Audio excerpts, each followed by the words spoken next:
Hey guys, welcome to this video. Today I want to talk to you about how yoga practices should change throughout the 3 trimesters and how you need to modify what you're teaching in your pregnancy yoga classes depending on who shows up. So whether you've got a class of 3rd trimester mums, whether you've got a real mix between the 3 trimesters, we're going to go into the 3 trimesters today, what you need to keep in mind, and then towards the end of the video I'm going to talk a little bit about how you can really manage and balance that when you've got a busy pregnancy yoga class. If you're brand new here, big welcome. My name is Bettina Ray. I've been teaching yoga for over 10 years and I've specialized in pregnancy and fertility for the last 9 or so. I also now run teacher training programs. I'll leave some links below if you want to go and check those out. So during the 1st trimester, we don't usually recommend women starting a yoga practice unless they've been practicing yoga before. And this is kind of across the board advice for all pregnant women. You don't really start anything new or challenging to the body during that 1st trimester. And the reason for this is because the body's doing so much already. The mum is literally creating a human from scratch. And I think we need to wrap our heads around that's a lot for the body to do. However, that blanket advice is really only focused on the physical asana. So I think women can still practice yoga. However, we're not really focused on getting into the physical practice during the 1st trimester. But there are other yoga practices that are so beneficial during the 1st trimester, especially to deal with anxiety, which can be quite common at this stage. So if you do happen to have women in the 1st trimester in your class, this is the time to really focus on restoring the body, doing really gentle yoga practice. There's not a huge amount they need to modify physically. I would advise not putting any compression on the belly just because it will feel uncomfortable, but otherwise the belly's not so big yet, so you don't have to modify too many other poses, and their balance is still pretty good because they don't have a big belly yet.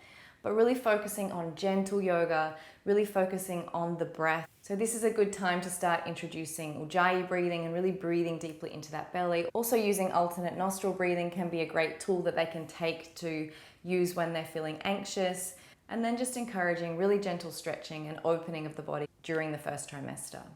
Once we move into the 2nd trimester, we often find that energy returns in the body. So whilst in the 1st trimester they might be feeling quite sick and lethargic, we often get a surge of energy. And remember, every woman is different, so not every woman will feel this way. But that extra surge of energy can mean that your classes might be a little bit stronger if you've got a lot of women in the 2nd trimester in your class. This is a good time to start building that mental and physical stamina in preparation for birth. So strengthening up the legs and doing other poses that will really ask your students to rely on their breath and their internal strength to deal with difficult sensations, because this is a great way to practice in the lead up to birth. It's also a good time to focus on the alignment in the body. The belly's not so big that it's pulling their weight too far forward. So really teaching them now at this stage of their pregnancy how to align their body well, how to hold their body when they're not on the yoga mat is really beneficial to the students in your class. So by the 3rd trimester, most women are going to be feeling a little bit uncomfortable in their body. They've probably got bladder issues going on. Their balance is not going to be as good. So if you do any poses that require one leg, I would suggest taking them to the wall at this stage. You're going to have to take your time moving from high to low because of blood pressure changes. And generally, most women in the 3rd trimester are starting to slow down again in preparation for birth. So they're feeling more tired, more lethargic, and just generally more awkward and uncomfortable in their bodies. So this is a great time to slow it down and really focus on that tool of the breath in preparation for birth. So starting to introduce, perhaps if it's right for your class, some more breathing techniques like the golden thread breath. Perhaps bee breath is a really good one to take into birth as a tool to use when contractions get really intense. The 3rd trimester is also a great time to start introducing yoga poses that can be great birth positions. So really encouraging this idea of moving around during labor and birth so that women don't feel like they have to be in one certain set position when they give birth. So let's now talk about, if you've got women in your class in all 3 trimesters, how on earth do you manage that class? So there are a few ways to do this.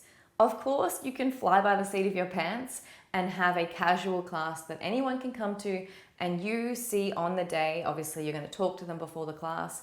How many weeks are you? Okay, so I've got 3 who are in the 2nd trimester, 4 who are in their 3rd trimester, and I've got 1 1st trimester student today.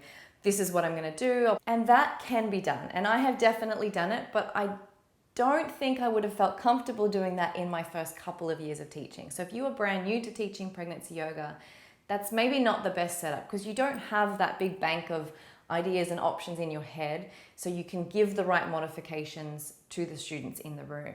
What I really suggest when you're starting out is booking your classes in a term, because that way you'll know in advance who's coming and you can pre-prepare what classes you're going to teach those students. So you'll know in advance, perhaps for a 5-week term, that you've got mostly women in their 3rd trimester and a couple in their 2nd trimester. So for that class, you could quite easily prepare for mostly 3rd trimester sort of focus. The ones in the 2nd trimester are going to be there shortly, and you're really gearing towards birth for that particular set of students. If that's not an option for you and you are just going with the I'm going to see who shows up and I will modify my class for that, I would suggest planning a really quite gentle class, because that way you know that everyone in your pregnancy yoga class is going to be able to do the poses, and then you can kind of sprinkle in a few little changes depending on who shows up. So if you've planned a really gentle class, it doesn't involve any lying on the back because that's going to be uncomfortable for those in the 3rd trimester. It doesn't involve any belly compression, obviously, because you're planning a pregnancy class. And it doesn't involve anything too intense because you might have women in the 1st trimester.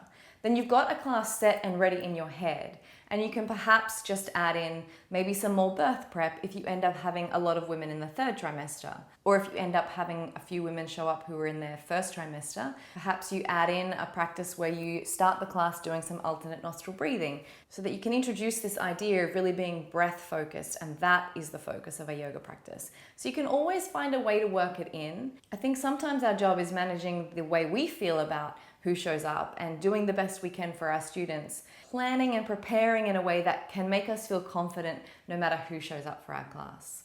So if you would like to know more about the different practices that you can do throughout the 3 trimesters, what I recommend for each stage, I've got some more information for this in my free basics guide for pregnancy yoga teachers. So I'll leave the link below that you can go and check that one out.